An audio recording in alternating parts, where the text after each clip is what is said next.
Now we're looking at A part 2, explain the relationship described in A part 1. So in the previous video, we have tried to describe the relationship here. Okay, so now you are supposed to try to suggest reasons to, or you're supposed to explain why is the relationship like this. Okay, so you have learned several factors from your textbook. All right, from the 1.1 tourism system, you have learned that there is push factor, pull factors.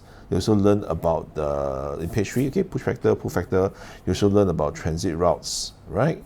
Then in 1.2, in recent lessons, you learn the 3 main groups of factors: motivation, ability, and mobility to travel. Okay, so you have to use that to answer the question. Okay, now you need to take note if you use 1.2, because 1.2 is about explaining the reasons that led to growth of tourism. That means over time, why is there more tourism? Okay, so Ms. Tan's video have already explained about, growth is about more tourists traveling, or more people in the tourism, working in the tourism industry, or how the tourism industry expanded. All right, but for this question, you see that it is not about changes over time. It's about at this stage that is differences across regions.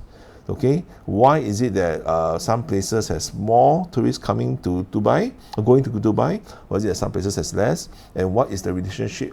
How does that explain the relationship that you talked about in part 1? Okay, so whatever factor you pick here, you need to tweak it. Instead of talking about changes, you need to tweak it to talk about why is it that some places has more, some places has less. Okay, so for example, if I were to use, let's say transport costs have lowered, all right, accommodation cost is lowered, which actually doesn't really apply here. Okay, so your factor talk about how transport costs have dropped over time, but it doesn't apply here because this is only one snapshot, 2012. It's not over time. Okay, so you need to then modify to how maybe the accommodation is cheaper for some regions than others, which doesn't make sense now because they're all going to Dubai here. Okay, so what you pick here must make sense to this. It cannot be about changes over, and you must take it to talk about changes over time. You must take it such that it no longer talks about changes over time.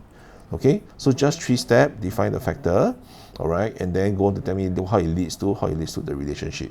Okay, and you also might want to explain why the anomaly is like that in response to the factor.